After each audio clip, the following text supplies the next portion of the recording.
Bueno, pues todos los programas que hemos hecho hasta el momento los estamos recopilando y todos los que haremos si Dios quiere. Hoy vamos a tocar un tema muy interesante, muchas veces muy manido, pero yo creo que muy desconocido también, ¿no? Que es Al-Ándalus. Primero saludar a don Pío Moa. Don Pío. Hola, buenas tardes. Quiero recordar que el domingo pasado hablamos de que este domingo daríamos una manera concreta para ayudar al programa. Es decir, hay que tener en cuenta, hay que evitar la pasividad pasividad quejosa que es tan típica de mucha gente, y hacer algo concreto. Entonces, una posibilidad de hacer algo concreto es ayudar económicamente a este programa, porque de otra manera terminará hundiéndose. Y es un programa que creo que no hay otro ahora mismo en los medios, ¿no? Y bueno, entonces, a ver si el próximo domingo está ya todo dispuesto con una cuenta para que quien quiera apoye una tarea que, insisto, es muy importante porque es necesario disputar el terreno cultural a la izquierda. Sobre todo el terreno de la historia, que es en el que la izquierda se basa. Y en el que se ha hecho dejadez de funciones por parte de la derecha. Totalmente. Se ha hecho una dejadez de funciones, pero tremenda, y eso ha hecho que todo desde la universidad hasta los medios, todo ello esté dominado por la izquierda, que no es lo malo que esté dominado por la izquierda, lo malo es que es una falsificación casi sistemática. Es una tergiversación y una mentira. En gran medida lo es, además hispanófoba, ¿no? Y bueno, vamos a hablar de Al-Ándalus. Alguna gente cree que es Andalucía. Andalucía viene de Al-Ándalus, eso es cierto, pero Al-Ándalus era el conjunto de la península dominada por el Islam. Eso es lo primero que yo a usted le quería preguntar. ¿Qué es Al-Ándalus? Eso es. Para quitar ese mito de que es Andalucía, porque muchas veces... Sí, mucha gente que cree que es Andalucía. Por supuesto, Andalucía viene de Al-Ándalus, del nombre, porque es la última parte de la península que quedó en poder del Islam, y entonces quedó eso. Pero Al-Ándalus era lo mismo Galicia, el poco tiempo que la tuvieron, o Castilla, o vamos, Levante, que entonces no existía al principio, bueno. Levante, incluso, toda la parte peninsular. Y sobre Al-Ándalus se ha creado un mito como una sociedad culta, tolerante, refinada, caballerosa, etcétera, la España de las tres culturas por excelencia. Esa mitificación de Al-Ándalus procede de la historiografía romántica del siglo XIX, en la que también se denigraba a la España de los Austrias, un tema que veremos en otra ocasión. La mitificación alcanzó su ápice con Américo Castro, con su libro España en su historia, cristianos, moros y judíos. Para él, España empieza con la invasión islámica. Antes no había existido España, propiamente hablando, ¿no? Con la invasión islámica, que establece una mezcla de lucha e interpenetración cultural entre cristianos, moros y judíos, siendo el elemento cristiano el inferior, el más bárbaro y belicoso, que adoptaría, sin embargo, modos de vivir y de sentir de los judíos e islámicos. Esto es la opinión de Américo Castro, que se ha difundido mucho. Dice, aunque nunca tuvo sus capacidades de pensamiento y de ciencia. Si los cristianos parecía, según estaban negados para estas cosas, no tenían su arte y tal, no, pero era inferior en ese aspecto. La cultura cristiana resultante fue capaz de construir algo positivo, pero eso lo debería en muy gran medida a las influencias judaica y musulmana adquiridas íntimamente a lo largo de la Reconquista. Uh-huh. Yo creo que se trata de un disparate muy elaborado, pero disparate en definitiva. Sí, un disparate además que ha sido muy seguido y muy manido por la izquierda, ¿no? Ese antiespañolismo, ese por la izquierda y parte de la derecha. Y parte de la derecha, lo comentábamos. Sí, es absolutamente evidente. Creo que la cultura española se forja con Roma. No tenemos más que... Nuestra cultura es latina, básicamente latina. Y adquiere forma política con el reino hispanogodo, sin el cual no podría haber habido reconquista. Aquí lo hemos hablado, España como nación como tal, surge con los visigodos, y ese hecho es el que permite la reconquista. De otra manera, los musulmanes se habrían impuesto como se impusieron en Persia, como se impusieron en el norte de África, etcétera, ¿no? Y como es sabido, Claudio Sánchez Albornoz refutó en su libro España, un enigma histórico, gran parte de las tesis de Castro, que sin embargo han seguido teniendo mucha influencia y han contribuido a crear esa hispanofobia esterilizadora que tanto nos daña, y esa hispanofobia que tiende a considerar lo nuestro inferior siempre. Luego, el filólogo Eugenio Asensio desmontó asimismo muchas interpretaciones de Américo Castro en su libro La España imaginada de Américo Castro, un libro muy interesante y demoledor, pero poco conocido. Y más recientemente, Serafín Fanjul ha publicado varios estudios, uno de los cuales titula Al-Ándalus contra España, la forja del mito. El título ya lo dice todo. En sentido contrario, recientemente hemos leído a Juan Luis Cebrián calificar de insidiosa la Reconquista para imaginar arbitrariamente otra historia distinta de la real, pero que a él le gustaría más. Eso se hace muy a menudo, ¿no? Se especula, en fin. Además, yo creo que Juan Luis Cebrián aquí se equivoca, porque hay que ver cómo están muchos los países que sí que cuajó la dominación islámica. Esto lo dijo en Marruecos. Pues hay que ver cómo está Marruecos, En Andalucía, por ejemplo, en los museos, en estudios, en textos, libros de textos, se interpreta la historia de forma antiespañola y proislámica. Es curioso. Y eso ocurre también, en el Museo Arqueológico Nacional, recientemente modernizado. Pues fíjese que es curioso que además la izquierda, que es atea de per se, déjame si me equivoco, como defiende una religión como la islámica, ¿no? Con tal de ir contra... con unas contradicciones brutales, ¿no? Con tal de ir contra el cristianismo le parece bien. Todo vale. Dice, en mi libro Nueva Historia de España he abordado también estas cuestiones. Libro fantástico que aquí recomiendo, el libro de Don Pío Moa, Nueva Historia de España. Es un reenfoque de todo, ¿no? Por ejemplo, el propio Sánchez Albornoz cae en el contrasentido de hablar de una España islámica. O era España o era islámica. Esto es, o era España o era Al-Ándalus. Claro, no existía España islámica. Eso es un contrasentido. La España es básicamente, como digo, latina, etcétera, ¿no? Y no tiene nada que ver. De origen romano. O sea, España no es una simple extensión geográfica, como a menudo se emplea la palabra, ¿no? Sino es ante todo una cultura. Y a partir de los godos, Leovigildo y Recaredo, es un Estado, es decir, una nación. Con la invasión musulmana, en el ámbito geográfico peninsular, se impone una cultura, una lengua y un poder político que rompen radicalmente con la cultura y el Estado anteriores. Es decir, un nuevo poder que ya no enraiza con la cristiandad y la cultura latina europea, sino con el Islam y una cultura africano-oriental. Y por segunda vez en la historia, porque esto ya pudo ocurrir antes, o sea, la península estuvo muy cerca de separarse de lo que consideramos europeo y entrar en el ámbito del Magreb. La primera fue con motivo de la Segunda Guerra Púnica, que ya hemos tratado, cuando la victoria de Roma sobre Cartago pues determinó la historia de España y, por cierto, la de Europa. O sea, aquella guerra es la guerra del destino. La Segunda Guerra Púnica, por muchas simpatías que pueda tener Aníbal, cierto. Pero es cierto, sin ello la historia de Europa habría sido muy distinta, no habría existido el Imperio Romano y habría sido todo muy distinto. Así que vamos a ver las características políticas y en general culturales de Al-Ándalus. Y ante todo, debemos preguntarnos quiénes serán los conquistadores, los musulmanes, que destruyeron la España visigótica. Porque fue una invasión cruenta, ¿no? Fue una invasión, claro. Fue una invasión, ya hablamos en otro programa de cómo fue y por qué triunfó, ¿no? Y algunos niegan que hubiera habido una invasión, pero lo niegan a base de especular sobre cosas que le parece que no podían ser. Es pura arbitrariedad. El hecho es que cuando llegaron a España, los musulmanes, que habían salido del desierto de Arabia, eran árabes sobre todo, se habían extendido en menos de 40 años, desde la frontera china por Turquestán y desde la India por Cachemira, hasta España, pasando por Oriente Próximo y el norte de África.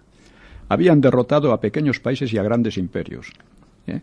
Había sido además una irrupción catastrófica. Por ejemplo, la brillante civilización sasánida de Persia quedó arrasada. Ciudades enteras fueron masacradas y otras abandonadas. Y fue destruida la Academia de Gundishapur, que era un gran centro cultural de la época, o quemada la Biblioteca de Alejandría, que ya antes había sufrido destrucciones. Sí, pues el remate fue la invasión musulmana. La invasión musulmana. Posteriormente, en la India, hubo otras invasiones procedentes de Afganistán, también musulmanas, que hicieron unas masacres terribles y unos destrozos de los templos, de la cultura, etcétera, anterior, también brutales, ¿no? Es decir, la invasión no fue, nada como algunos pacífica. la presentan, una cosa... De amigos, un hermanamiento, ni nada de esto. No, por una supuesto. imposición. Fue una imposición, como suelen ser las invasiones, pero en este caso tuvo unas características muy brutales, muy cruentas, ¿no? Y cuando los árabes llegan a España, pues su invasión se extendía, como digo, desde el Turquestán y Cachemira, o sea, desde Asia Central, pues hasta la península ibérica, bajo la dinastía de los omeyas. Los omeyas eran los que habían construido esto, ¿no? Pero el año 750, es decir, 40 más o menos después de haber llegado a España, pues otra familia, los abásidas, exterminó a los omeyas. Y hasta sacó a los muertos de sus tumbas para ultrajarlos y borrar su memoria. Nos andaban con bromas, vamos a decirlo. ¿Y el origen de así. todo es Turquía? ¿El origen de donde salen la invasión? No, la invasión sale de Arabia. De Arabia. Del desierto de Arabia. Eso es. El desierto de Arabia. Triunfa por varias razones, ¿no? Una de ellas es que utilizaba la caballería ligera muy bien y le permitía envolver a los ejércitos contrarios. De infantería. Sí. O sea, esta fue una de las razones, ¿no? Pero realmente fue una cosa que parece milagrosa. Sí, que en tan poco tiempo hubieran llegado a abatir imperios enteros, ¿no? Al imperio bizantino lo dejaron reducido en gran medida, ¿no? Ya en la época, ya fue muy posterior cuando Constantinopla fue tomada, pero vamos, eso ya es otra cuestión. Y cuando los abasidas acabaron con los omeyas, pues uno de los pocos que se salvaron pues fue Abderramán, que llegó a Al-Ándalus con sus asesinos, le iban pisando los talones, o sea, por poco lo liquidan. Sí, desde Siria, desde Damasco. Pero, en fin, Abderramán consiguió imponerse en la península, hizo con amigos, etcétera, ¿no? Y crear un emirato independiente con capital en Córdoba. Eso, o sea, un emirato no era como un califato, es menos, era como teóricamente dependiente de Damasco, pero que pasó a Bagdad, pero en la realidad era independiente. Y fue Abderramán quien empezó a construir la mezquita de Córdoba. Para lo cual destruyó la anterior basílica hispanogoda y otros edificios romanos y godos, porque... Es importante decir eso también, que antes había una basílica ahí, porque me parece ser que la Junta de Andalucía hablaba de devolverle la mezquita a los musulmanes. ¿Cómo se va a devolver? ¿A quién? Es de locos, es de locos, pero es así, es el odio a España, la hispanofobia, ¿no? Que se superpone por encima de todo, ¿no? Esa hispanofobia se supone por encima de las religiones, por encima de todo. Sí, da igual, ¿no? España es de los pocos países que se odia a sí mismo, que tiene personajes que se odian a sí mismo. Bueno, en todos los países hay algo de esto, pero en España yo creo que tiene un carácter especialmente acentuado, sí. Especialmente acentuado. Y entonces pues fue cuajando una nueva sociedad. Y como los musulmanes eran pocos y eran más atrasados que los españoles en este momento, pues los cristianos se les permitió seguir con su religión, y aunque se les prohibió difundirla bajo pena de muerte. Se les prohibió rehacer las iglesias destruidas. Sobre muchas de esas iglesias se alzaron las mezquitas. Se le debían vestir de forma que se distinguiesen de los demás, el resto. Carecían de todo derecho político, ¿no? Y estaban sometidos a constantes vejaciones, esto es verdad, ¿no? Debían pagar un impuesto especial, la jizya, y comenzó una política para ir asfixiando sus formas de vida poco a poco. En parte tampoco les convenía intentar convertirlos a la fuerza, porque debido a los impuestos especiales, pues sacaban mucho dinero con eso y eso les era importante, ¿no? Y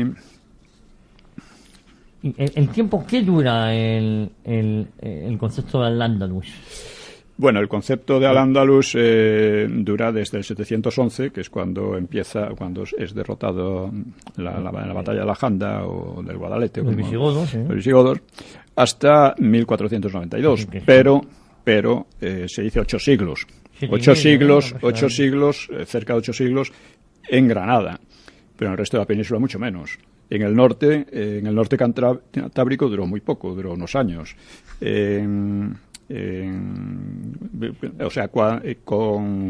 Fernando III el Santo, o sea, en 5 siglos prácticamente solo les queda a esa parte de Andalucía, ni siquiera toda Andalucía. Que quizás por eso el mito de Al-Ándalus era todo, pero pasa que fue perdiendo terreno. Exactamente. Hasta quedar una parte de Andalucía, ¿no? Bueno, los cristianos que quedaban en Al-Ándalus fueron llamados mozárabes, es decir, arabizados, lo que significa.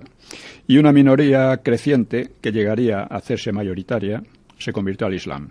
Y sus miembros fueron llamados muladíes. Esto es importante, ya veremos por qué. Y aparte de ellos había una minoría judía, que estaba aún más oprimida que la cristiana, aunque al principio había colaborado con los invasores. La islamización, sí. Y dentro de los invasores islámicos había una gran diferencia entre los moros o magrebíes y los árabes. Se llevaban entre ellos mal. Entre los árabes y los se llevaban a matar, literalmente. Bien, entonces vamos a ver ¿qué es lo que pasó? Los árabes al principio, digamos, fueron una plaga arrasadora, por decirlo de alguna manera, pero consiguieron 2 cosas. Primero, islamizar a gran parte de la población allí donde se imponían. Y además, recoger la cultura, parte de la cultura, después de las primeras destrucciones, recogieron parte de la cultura. Por ejemplo, al ocupar tierras del Imperio Bizantino, recogieron parte de la herencia griega que había. En Irán, o sea, en Persia, tras la marea destructiva, ¿no?, salvaron aún lo salvable, y los propios persas, que se islamizaron, pues produjeron una época dorada para el Islam, una época literaria, artística y filosófica. O sea, digamos que Al-Ándalus y Persia fueron las zonas culturalmente más productivas de todo el mundo islámico, ¿no? Además, recogieron aportes de los chinos, como el papel, por ejemplo. Bien. Y de los indios, como las notaciones matemáticas y los números que hoy se llaman arábigos, pero que en realidad parten de la India y que han tenido un efecto importantísimo para la ciencia, ¿no? En España, pues los islámicos recogieron algo de la fuerza cultural acumulada en siglos pasados, sobre todo en el Valle del Betis, Córdoba. Y la transformaron de raíz, desde luego, y trajeron conocimientos de Oriente, pero no hay que olvidar que llegaban a una población ya muy culta, sobre todo en algunas zonas. Y bueno, evidentemente empezó enseguida la resistencia, pero hoy no vamos a hablar de la resistencia o la reconquista, sino justamente de Al-Ándalus, ¿no? Empezó ya muy pronto. La crónica mozárabe, pocos años después de la conquista árabe, pues habla ya de la pérdida de España. Dice, cuyo dolor no podrá ser relatado aunque todos los miembros del cuerpo se conviertan en lengua. Consideraba un castigo divino por los pecados anteriores. Y realmente Al-Ándalus y España, la España que empezaba a recuperarse, eran 2 mundos muy distintos. Aunque había préstamos mutuos, esto es normal, ¿no? Pero, sin embargo, lo sorprendente para tanto tiempo de contacto es que los préstamos fueran escasos. Fueran escasos, ¿no? El cristianismo, por ejemplo, suponía una mayor diferenciación entre la religión y la política, entre el poder político. Cosa que no pasaba aquí. El cristianismo sí tenía, pero en Al-Ándalus no. Estaba todo confundido, ¿no? Como ahora mismo el Estado Islámico lo que trata es de imponer la Sharia, trata de imponer una identificación total entre el poder político y la religión. Eso en España ocurría en mucha menor medida. Había en España una libertad personal que iría originando pues gobiernos más representativos. La esclavitud tenía una extensión mucho menor, en Al-Ándalus estaba extendidísima. Había ideas muy diferentes del derecho, la mujer tenía mucha mayor autonomía, había monogamia estricta, bautismo y no circuncisión, la lengua era latina, que estaba transformándose en aquel momento en los idiomas romances, y la culinaria era la del cerdo y el vino, que estaban prohibidos en el Islam. Es decir, realmente eran 2 sociedades completamente distintas. Totalmente distintas. Y la cultura andalusí, que entonces estaba naciendo, era islámica, el árabe era su idioma propio, y lo cual aumentaba la incomunicación con la parte española. O sea, poquísimas personas del norte, en España, sabían árabe, y en el sur el romance iba retrocediendo. Al-Ándalus gozaba de aportes culturales y técnicos en circulación desde la India y China, como dijimos, que eran países remotos para Europa, y desde Bizancio. Disponía de tierra y recursos demográficos y materiales muy superiores a los de la España renaciente, de la España que trataba de rehacerse, ¿no?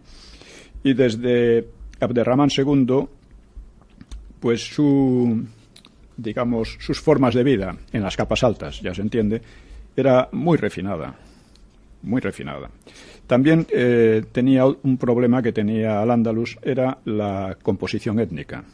En Al-Ándalus abundaban, aún sin ser mayoría, abundaban los magrebíes, los moros, propiamente, los judíos, y una masa eslava traída de África, traída de África Negra y de Europa del Este. Los eslavos. Pero todo ello sometido a una minoría árabe, una minoría muy racista, que se consideraba, por ser de origen árabe, pues superior y con derecho a dominar a todos los demás, ¿no? Entre los árabes, a su vez, había también bastantes querellas. Y la población autóctona se dividía entre cristianos o mozárabes y muladíes, como ya dijimos. Los mozárabes descendieron, que al principio eran muy mayoritarios, a 2 o 3 siglos después de Guadalete se habían convertido en una minoría. Esto es importante tenerlo. Sí. Y esta variedad social, cultural y religiosa que había en Al-Ándalus volvió casi permanente la guerra civil. O sea, Al-Ándalus era una... En Al-Ándalus había una guerra civil casi permanente entre unos y otros. Y esta guerra civil fue la que le impidió pues sacar todo el fruto de su enorme superioridad material. Tenía muchos más habitantes, mucho más ricos en principio, porque en el norte era una zona muy pobre, la zona más pobre de España, ¿no? Y tenía medios económicos muy superiores, ¿no? Sin embargo, fue perdiendo en gran medida por esta situación de guerra civil casi permanente en la que vivían.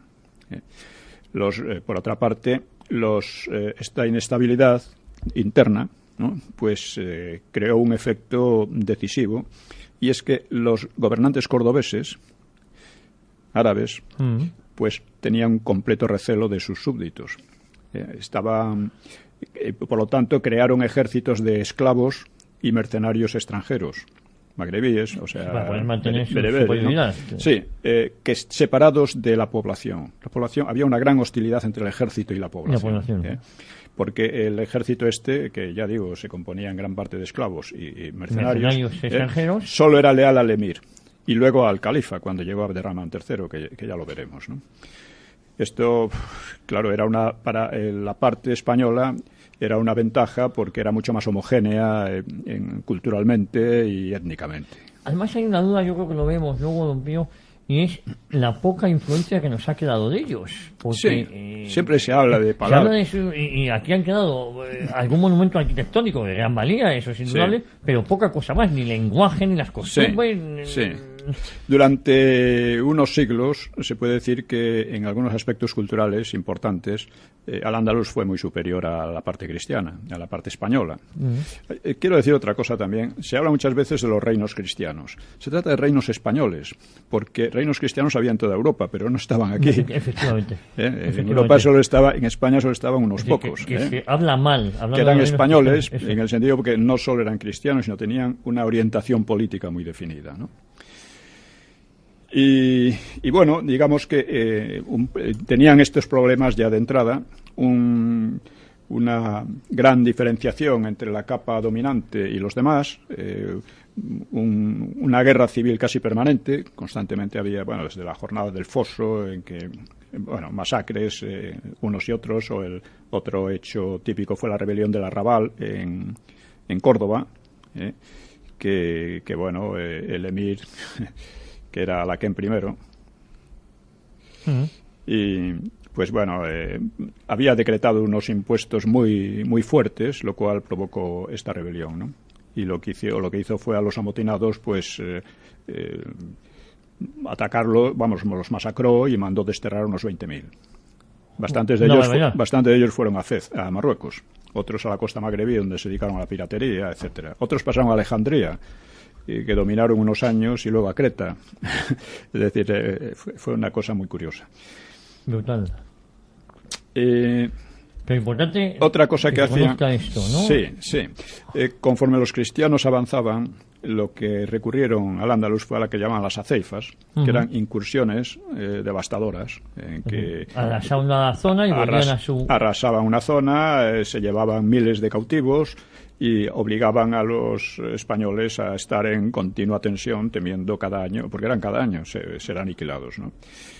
Y esas incursiones, claro, en la zona española, digo española porque al principio era todo el Andalus y según se iba ganando territorio, sí se produce una diferenciación en lo... Primero en el reino también en la marca hispánica, en el Pirineo, digamos que se crean dos Españas, la de la Pirenaica y la Cantábrica. La Cantábrica es la que más avanza. La Pirenaica queda estancada durante bastante tiempo. Y conforme iban avanzando, pues primero el reino de Oviedo, luego el reino de León, pues se iba extendiendo y bueno, como normalmente ganaban bastante batallas a pesar de su inferioridad en muchos aspectos, pues pues estos respondían con las famosas aceifas, ¿no? Que eran incursiones realmente devastadoras que... Esto lo expone muy bien Sánchez Albornoz, lo que significaba aquello, que claro, es algo que no nos imaginamos, ¿no? El estar cada año esperando que vengan a talar los campos, a arrasar las cosechas, a llevarse mujeres, niños y matar a todos los hombres que podían, ¿no? Esto año tras año. Claro, eso además generaría cierto recelo por parte de la población cristiana, ¿no? O por parte de la población que vivía en España. Bueno, era una enemistad total. Evidentemente hablar de... en fin. Al mismo tiempo hay que darse cuenta, Abderramán II sobre todo, pues fue el que inició el esplendor de Al-Ándalus, el esplendor de Córdoba sobre todo, ¿no? Pues un cristiano que fue martirizado, que se llamaba Eulogio, reconocía a Córdoba, llamada antaño Patricia y ahora Ciudad Regia, la llevó, a Abderramán II, al mayor encumbramiento, la colmó de riquezas y la embelleció con todas las delicias del mundo, más allá de lo que es posible creer o decir, al punto de sobrepasar en toda pompa mundana a los reyes anteriores de su linaje. Y mientras, la Iglesia era arruinada hasta la extinción bajo su pesadísimo yugo. Otras loas semejantes pues las expresan los autores islámicos. El emir amplió la mezquita principal, construyó nuevos edificios, arrasó, por supuesto, montones de construcciones romanas y visigodas y reutilizó pues sus columnas y otros elementos, ¿no? Era muy aficionado a las artes y las letras. Ya digo que se creó una corte muy refinada, muy culta. Pero que al mismo tiempo, para vivir en aquel lujo y esplendor, imponía unos impuestos brutales, ¿no? que causaban un gran descontento, como es lógico, ¿no? Abderramán II fundó una gran biblioteca con obras traídas de Bagdad, patrocinó a astrólogos, astrónomos, músicos, médicos y según dicen, introdujo la numeración arábiga, ¿no? Así es, pues eso es el mito de base decimal. Y para ello, pues tuvo, pues ya digo, para sostener el enorme gasto de la corte y del ejército, pues tuvo que aumentar la presión fiscal y ya digo, creando un descontento que estallaba en rebeliones y fuera de Córdoba en guerras civiles, ¿no? Era una guerra civil, ya digo, casi permanente. Sí. Abderramán III,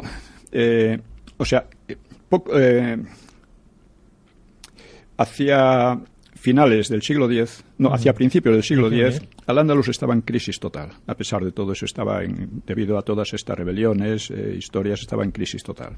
Y fue Abderramán III el que salvó por un tiempo al Emirato de Córdoba, convirtiéndolo en califato de Córdoba. Es decir, él se convirtió en califa, que es jefe religioso político sucesor de Mahoma.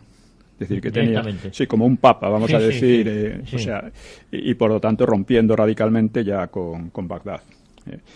Aunque era el comendador de los creyentes, aunque en realidad no pasaba de la península su mandato, su autoridad. Si le parece, don Pío, vamos a cortar aquí, vamos a hacer una brevísima pausa, porque estamos todos absolutamente embobados con lo que hoy nos hablábamos de Abderramán III, que es el que lleva a Córdoba, al califato de Córdoba, Sí. ¿no? Lo que era el Emirato lo pasa al Califato. Y lo vamos, es el máximo esplendor de Córdoba, ¿no? Él amplió la mezquita, hizo muchos baños públicos, bibliotecas, fomentó la traducción de obras griegas y hebreas, ¿no? Y con lo cual propició un renacimiento cultural. Sin embargo, era extremadamente déspota y extremadamente cruel. El tradicional recelo hacia sus súbditos le llevó a extranjerizar todavía más su ejército, compuesto sobre todo de magrebíes y esclavos, ¿no? Su desconfianza le hizo crear Medina Zahara, que era una especie de lujosísima ciudadela, un conjunto palacial de más de 1 kilómetro cuadrado, ¿no? En que había de todo.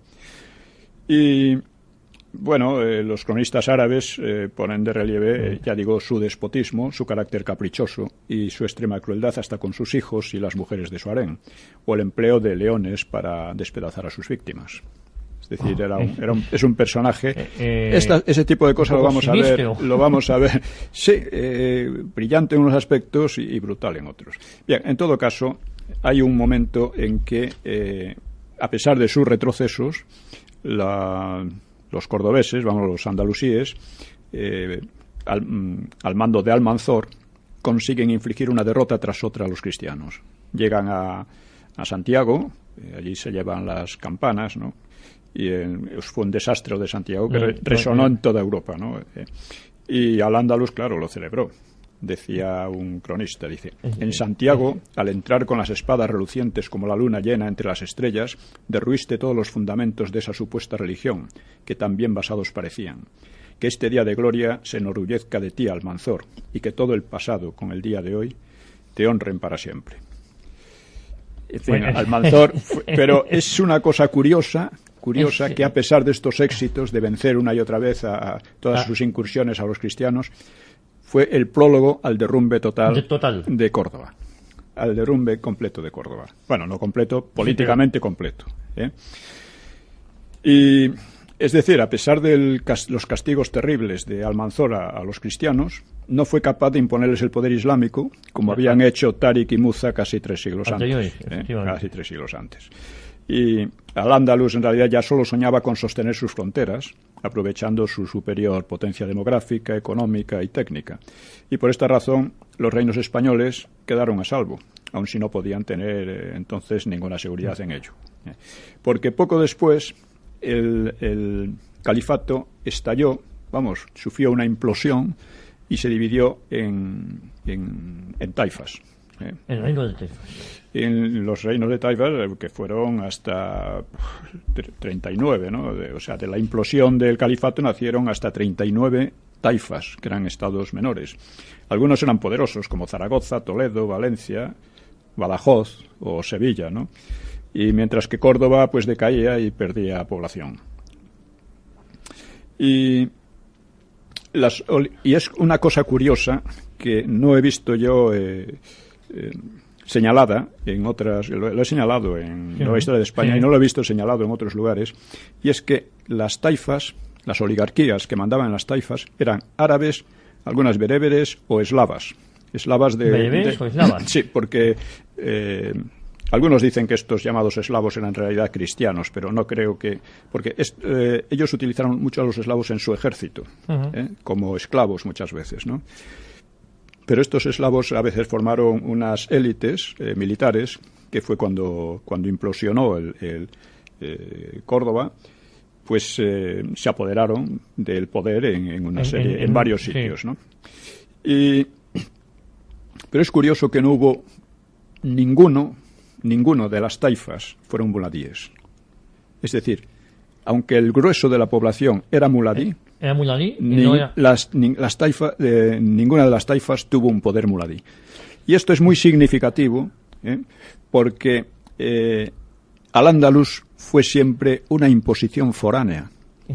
O sea, los autóctonos, incluso los islámicos autóctonos, eran una mayoría oprimida, era una mayoría sometida a un poder que no se consideraba propiamente autóctono del país.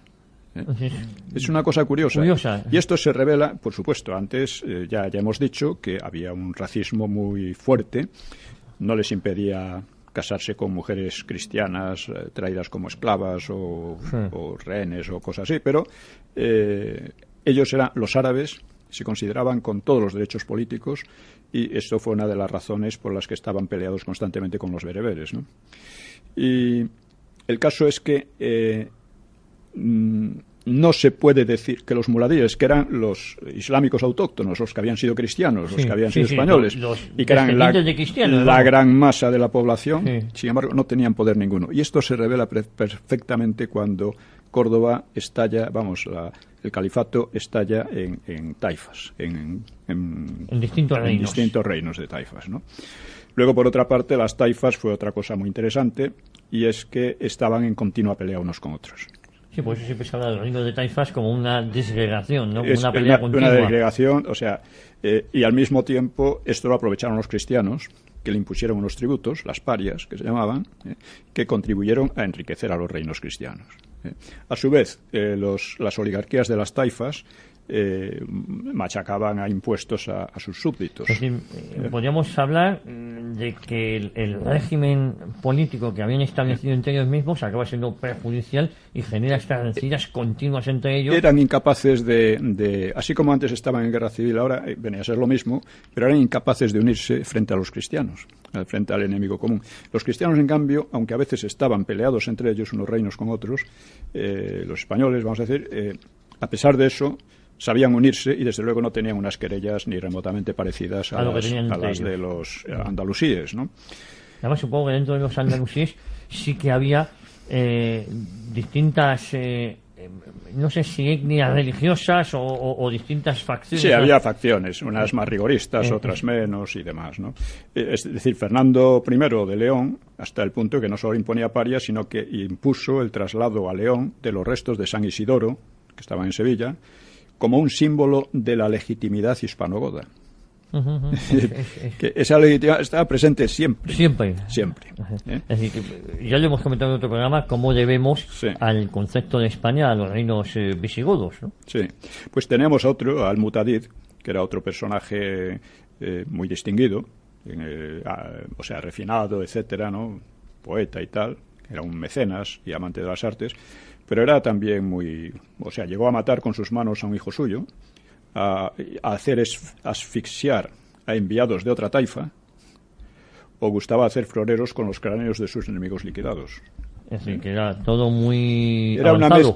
Era una mezcla de refinamiento, despotismo y crueldad muy curiosas. Y luego, algo hecho también que hay que significar que la gran parte del ejército no era autóctono, sino todo extranjero, ¿no? En gran parte, sí. Por supuesto, ellos tenían un verdadero pánico. Pero para ver un poco el esplendor cultural de algunas de estas taifas, pues podemos citar a algunos autores célebres, ¿no? Como Ibn Hazm, que fue era un poeta, filósofo, moralista, político, polemista, teológico, antijudío, claro, jurista e historiador. Tenía todas estas cualidades. Sí. Y tuvo una vida muy agitada, conoció la cárcel y el destierro, y era aristotélico. Es decir, no opuso la razón a la fe, sino que coronó a la razón con la fe. Y curiosamente atribuyó el motivo profundo de la actividad humana a la necesidad de distraerse de la muerte. Una idea interesante. Interesante. Muy aficionado a la ciencia, etcétera. Escribió el Collar de la Paloma, donde intercala poemas formalmente refinados, ¿no? O sea, que un tipo de amor platónico muy peculiar, que se humilla ante la amada y no llega a ser carnal. Dice en sus poemas haber llorado por el rechazo de su amada, pero admite que se trató de una exigencia poética, pues no había derramado lágrimas desde niño. Es una cosa curiosa la relación entre este tipo de poesía amorosa y la del amor cortés, que más o menos por la misma época se desarrolla en el sur de Francia y en las partes cristianas, ¿no? Otro era Ibn Saidún, considerado el mejor poeta amoroso de Al-Ándalus, que era influyente en todo el Islam, es decir, culturalmente había una gran proyección tanto hacia Al-Ándalus como desde Al-Ándalus al resto del Islam, ¿no? Muy bien. Este pasó la mayor parte de su vida exiliado de su añorada Córdoba, claro, y decía: Dios ha dejado caer aguaceros sobre las casas de aquellas a quienes hemos amado. Qué felices aquellos tiempos cuando vivíamos con las de ondulante cabello y blancos hombros. Muy refinado. Y Mutamid, hijo de Mutadid de Sevilla, le sucedió como rey de Taifa y era lo mismo que su padre, ¿no? Pues guerreó con otras taifas, estuvo, en fin, incluso los cristianos aprovechaban esto, ¿no? Sí, por ejemplo, sí. Estas debilidades. Ramón Berenguer de Barcelona, pues aprovechó para intervenir contra unos y contra otros, ¿no? Y en esta época las incursiones islámicas al resto de España habían cesado. Desaparecido, claro. No tenía fuerza, al contrario. La debilidad era más bien al revés. Aunque a los cristianos tampoco, digamos, se retrasó la reconquista, pudiendo haber avanzado, porque los impuestos que conseguían eran tan sabrosos, tan cuantiosos que mejor no matarla. Pero vamos, a pesar de todo, la reconquista avanzó mucho. Avanzó. Claro, yo le quería preguntar a usted si hubo una especie de status quo en este momento con el reino de Taifa, ¿no? Donde provisionalmente. Sí, de vez en cuando. De vez en cuando se llegaba a una especie de tregua, ¿no? Y bueno, Al-Mutamid fue el que trajo a los almorávides. Los almorávides fue una secta purista que quería regenerar el Islam, que a su juicio había degenerado, y que salió de Marruecos y consiguieron montar un imperio muy amplio con los actuales Marruecos, Argelia, Mauritania, hasta Ghana al sur. Sí, Mauritania, hasta Ghana al sur. Y por supuesto entraron en España, claro, llamados por Mutamid, el cual decía: prefiero ser camellero en África que porquero en Castilla. Entonces, efectivamente, los almorávides vencieron en varias ocasiones a los cristianos, a los españoles, y unificaron las taifas, imponiéndoles unos castigos tremendos por haber sido tan poco delicados, tampoco serios, cuidadosos, tampoco ortodoxos, como dicen según ellos, ¿no? Y Mutamid pues lo llevaron a Marrakech, y bueno, volvió a pedir ayuda a los almorávides, que efectivamente vinieron, vencieron a los españoles, ¿no? Y Al-Mutamid, a Mutamid, sí, que lo había llamado, pues lo cargó de cadenas, lo vendió a su hija como esclava, dejó en la miseria a su familia y lo desterró a África.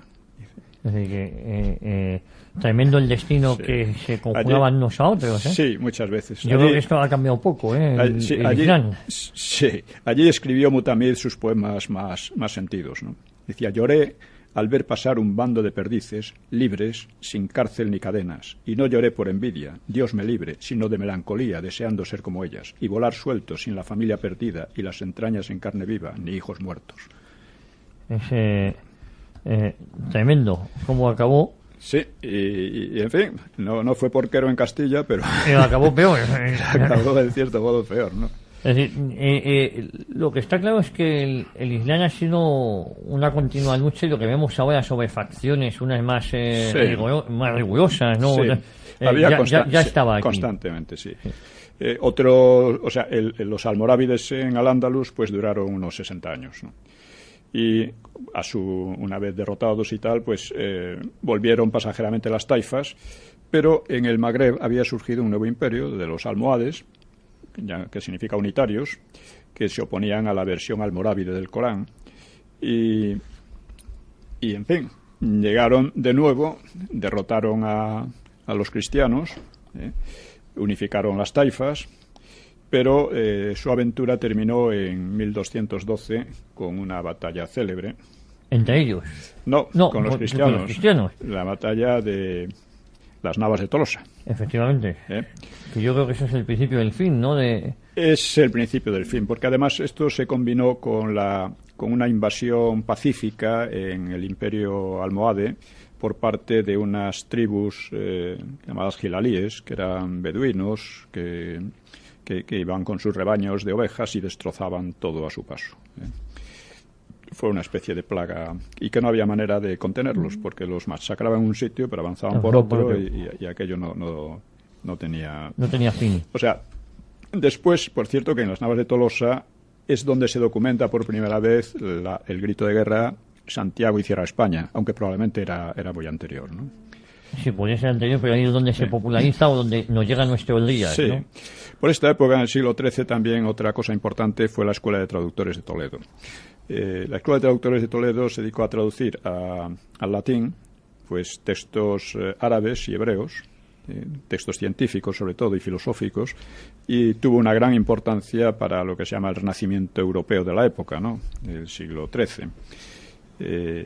Pero hay que decir que, por supuesto, los monjes ya en la Alta Edad Media, los monjes ya habían traducido mucho material, pero este era material nuevo, del que no se disponía porque las bibliotecas habían sido destruidas con las invasiones bárbaras, y entonces pues esta escuela de traductores tuvo una gran influencia hacia detrás de los Pirineos, mientras que en la propia España tuvo muy poca influencia, porque la oposición era tan fuerte que hacía muy difícil el intercambio.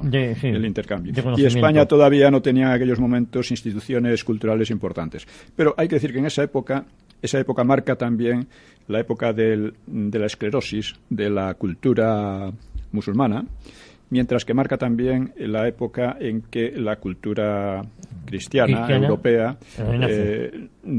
no solo renace, sino que cobra una fuerza muy superior. Es la Europa y la España, por supuesto, de los catedrales, de las universidades, de nuevas actitudes en general. Es una Europa en que también avanza, no vamos a decir la democracia, pero sí la representatividad del pueblo. Una cierta manera de representatividad. Sí, empiezan las cortes, etcétera.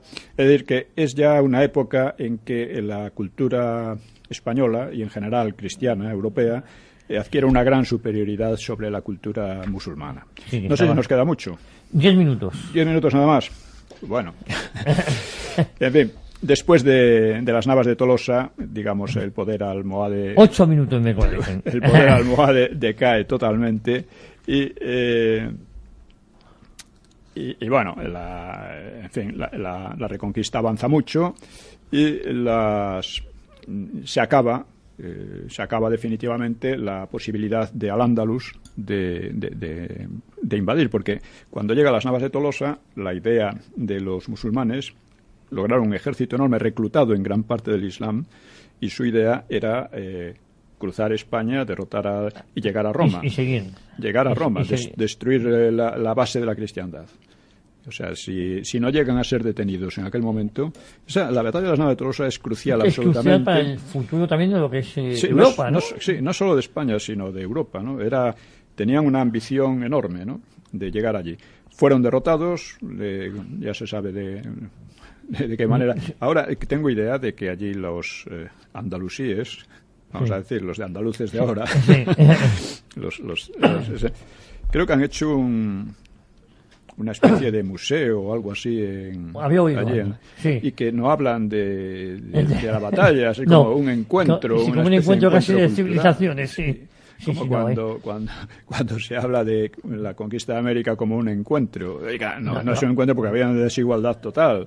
Ya hablaremos de estas cosas, ¿no? Sí, pero efectivamente parece que se ningunea la importancia que tuvo la batalla de las Navas de Tolosa. Sí, tratan de decir como para ellos, digamos, la parte cristiana, la parte propiamente española, era la parte bárbara, tratan de decirlo así, ignorando que efectivamente en algunos aspectos, sobre todo durante la época de Córdoba, pues era culturalmente superior. No en todos los aspectos, porque la cultura implica también desde la posición de la mujer, por ejemplo, hasta la libertad personal, que estas cosas no existían en aquella época. Que ya digo, eran muy en Al-Ándalus, que era muy despótico ya del poder. O sea, que casi siempre se olvidan dos cosas. Primero, que el esplendor cultural era relativo, que en algunos aspectos básicos, como eran los derechos de las personas, la libertad personal, etcétera, la esclavitud, el esclavismo, pues evidentemente la parte cristiana, incluso en sus épocas más primitivas, más primarias, más pobres, porque partían de la parte más pobre de España, eran superiores en ese aspecto. Ahora, en cuanto a refinamiento, poesía, todas estas cosas, ciencia, incluso pensamiento, ¿no? Sí. Pues durante mucho tiempo fueron superiores los andalusíes. Pero a partir del siglo XII-XIII, la cultura andalusí se estanca mientras que la cultura eurocristiana, la española, se expande. O sea, es un resurgimiento de una extraordinaria potencia. Parte de ella, una pequeña parte, pero una parte significativa, la debe pues a las traducciones que se hacían en la escuela de Toledo, pero también en otros lugares, en Sicilia, etcétera, también se hacían traducciones de los textos árabes. Por cierto que entre los árabes había una resistencia de esta gente quiere apoderarse de nuestros saberes, ¿no? Sí, que tampoco lo daban alegremente, ¿no? Pero básicamente así ocurrió. La escuela se hizo en el Toledo cristiano, cuando ya Toledo había pasado a ser... a manos cristianas. La caída de Toledo fue un desastre psicológico, moral y de todo tipo para al-Ándalus, porque Toledo había sido la capital del reino hispanogodo, tenía una significación importante, fundamental para los españoles, porque ellos era la reconquista de España, en definitiva, la vuelta a la España perdida. Entonces, eso sí que es un punto moral a favor, aparte de los cristianos. Tuvo que ser un golpe muy duro para el Islam, ¿no? Fue un golpe muy duro para el Islam. Fue un golpe, una gran victoria para los cristianos, un poco el equivalente de cuando Almanzor llegó a Santiago y saqueó la ciudad, se llevó las campanas, etcétera. Sí, ¿no? Fue la evolución de ese golpe moral. Que luego Fernando III obligó a llevarlas de nuevo a hombros de musulmanes a Santiago, ¿no? El que quiera saber más sobre esto, don Pío, nueva historia de España, precisamente de don Pío Moa. Yo creo que aquí viene muy bien reflejado todo lo que hemos comentado hoy, ¿no? El libro los libros, no es el único, de Serafín Fanjul, son muy importantes también, y muy recomendables. Vale, pues aquellos que se quieran instruir, los libros de Serafín Fanjul, el suyo propio, don Pío, y luego decir, como colofón final, que ha quedado, ya lo hemos dicho en otros programas, ha quedado muy poco de esa cultura, de esos 7 siglos y medio, de casi esos 8 siglos. Es comparable, o sea, antes de que llegaran los árabes al norte de África, aquella zona había estado muy latinizada. ¿Y qué queda allí de la herencia latina? Pues quedan algunas ciudades fantasma, quedan ruinas muy interesantes y buenas. Sí. Pues algo parecido ocurre en España con la herencia musulmana. Además, mucha gente cree que muchas costumbres pues son musulmanas y en realidad son romanas, son mediterráneas, son ya anteriores, ¿no? Incluso canalización, o sea, métodos de riego, de regadío, etcétera, del Levante, todo eso era muy anterior. Sí. Y hay que decir también que, digamos, la parte principal y más rica y más culta de España con los musulmanes era la parte bética, la parte del valle del Guadalquivir, que era también ya desde época prerromana la parte, digamos, más culta y más rica de España, y que siguió siéndolo hasta el siglo XVI y XVII, ¿no? Bueno, don Pío, muchísimas gracias por esta lección magistral. El próximo domingo más. ¿Qué vamos a tratar el próximo domingo? Vamos a seguir tratando el tema de la falange, que quedó a medias la otra vez. Muy bien. Y como alguna gente ha reclamado más, pues le vamos a dar más el próximo domingo aquí en Cita con la Historia.